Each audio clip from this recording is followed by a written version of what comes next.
servers yet guys. Yan pala yung bagong video na naman. So bago ang lahat, hindi ko kalimutan mag-subscribe sa ating YouTube channel and i-click ang notification bell para ma-notify kayo pag magawa tayo ng video. So ito na yung day 2 natin ng Fanny. Okay, so tingnan natin kung may pagkakaiba ba yung energy levels. No? Ngayon, titingnan natin yung pagkakaiba ng energy level by level. Okay, tingnan natin kung ilang cable yung magagawa sa level 1, ilang cable yung magagawa sa level 2, ilang cable yung magagawa sa level 3, and sa 15. Okay, yun yung gagawin natin ngayon para malaman natin kung hanggang ilang cable yung magagawa kapag walang buff. Wala mo ng buff ngayon. So, try natin. Level 1, 1, 2, 3, 4, 5, 6, 7. So, 7. So, kung ano, papaatol pa. 7 to 8. Okay, 7 to 8. Try natin. Upgrade natin. Level 2. Kaya ako nag-i-increase siya.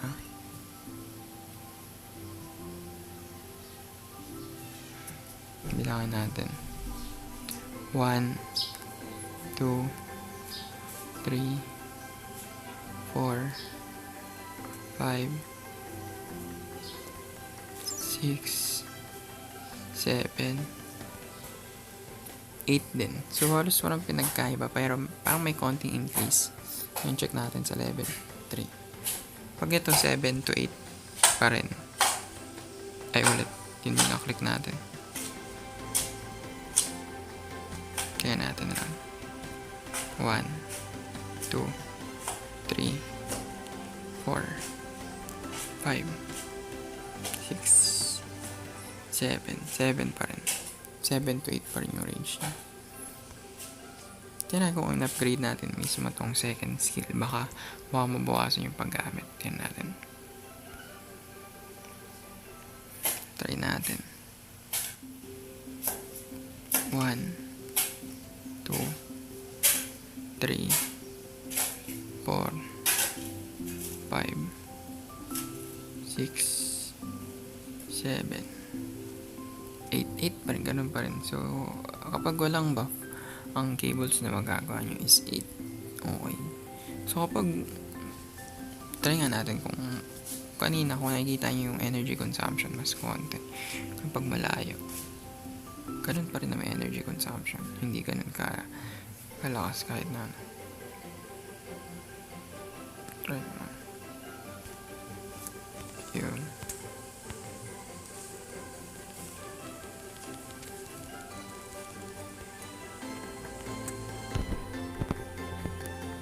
Mahirap talaga pag walang buff. So, kung makikita nyo, halos ano lang, konti lang yung nagagawa.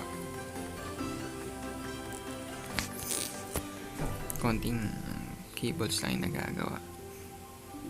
So, ngayon kuha tayo buff. Okay, kuha tayo buff.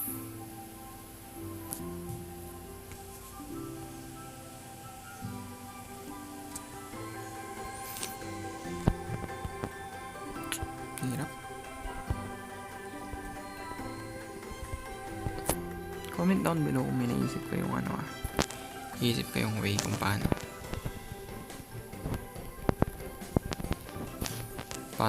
kontrolin tong cables ni Fanny.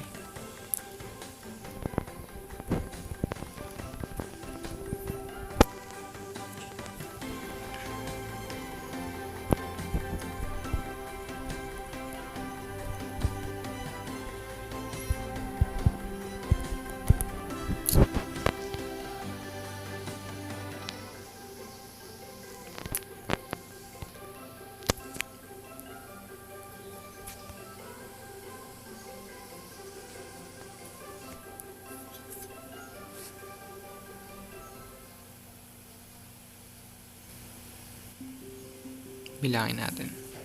Kapag may buff, 1, 2,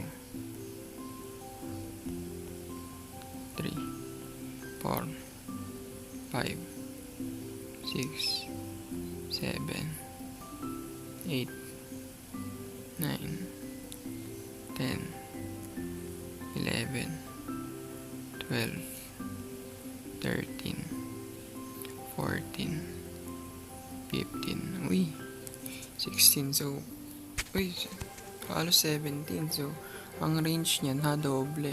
So, kung yung walang buff, 7 to 8 lang. Ito ngayon, 15 to 17 yung range. Wow. So, talagang kailangan talaga ng buff. Crucial talaga yung buff para dito kay Fanny.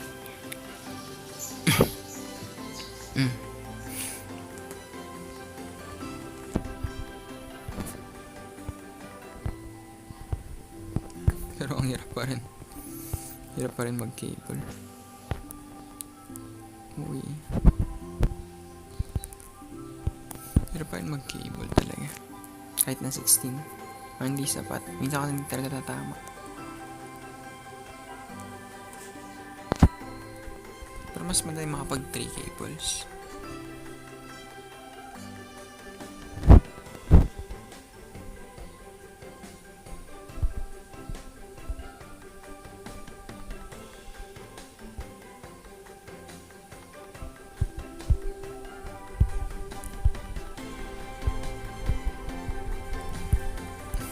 Pag nawala ka ng energy, hindi ka rin makakapag-deal ng damage. So, mahirap talaga siya.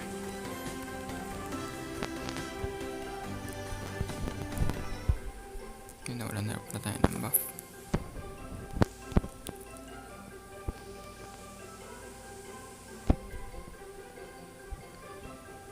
Bilis mo wala ng buff.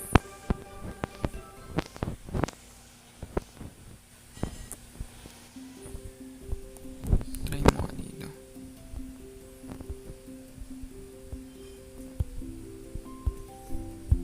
Pag masyado pa lang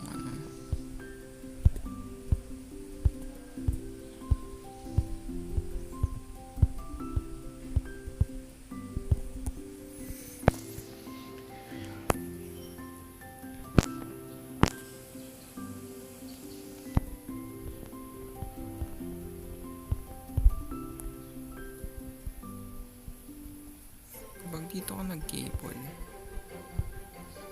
pupunta ka doon. Parang extension mo.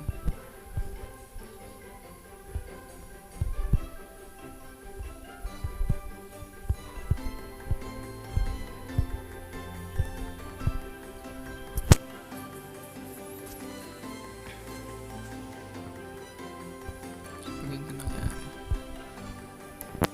Parang ang bilis lang eh. Ang instant.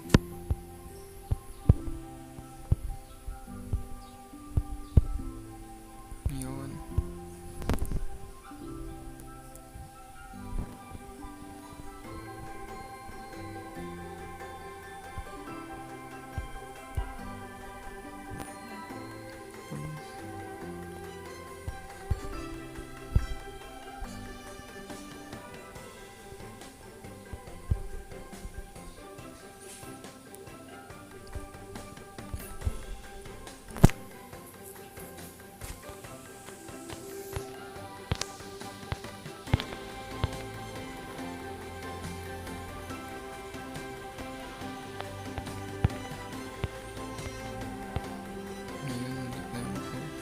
Nakapag 4 cables tayo kaso hindi ko alam kung saan papunta. Ang bilis eh. Parang bilis niyang bumaba.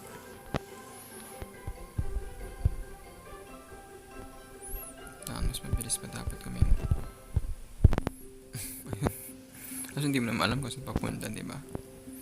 Inaaral ko lang ngayon yung mechanics. Sana kung nag-i-slow mo ng ganun. Siguro mas maganda pag ito kasi maluwag. Yun lang, di mo madekwat agad yung second skill. Ito yung napipindot.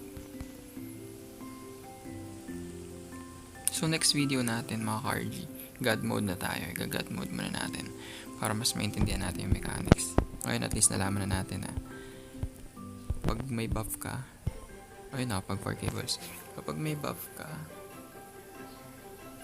15 to 17 cables. Kapag no buff, 18. Ay, 8 lang. Medyo konti. So, try natin ngayon patayin si Silong.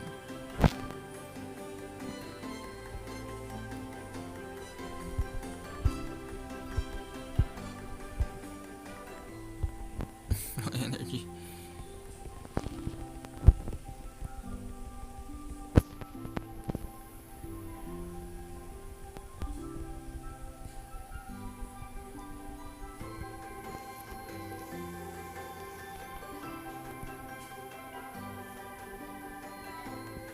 Naghanap ko ng bop. Sige, try natin. Ay! Ayaw na muna mag-bop. Tinatamad na ako mag-bop. Pang thumbnail natin yun. Kaya nagpamatay na tayo. So, ayan. Hanggang sa muli ako si Everest. Kaya like, comment, and subscribe. Sa mga magko-comment dyan, ang bobo naman mag-Fanny. Alam ko. Dahil nagpa-practice nga, di ba? Pinakamatay ko tayo. Tinry ko lang na patayin siya. Kasi naalala ko, maghihintay na naman ako ng 3 minutes para magkaroon ng bop. No? So, hindi na maghihintay ng 3 minutes kasi pang thumbnail na yan. So, hanggang sa muli ako, servers. Kaya like, comment, and subscribe. Booyah!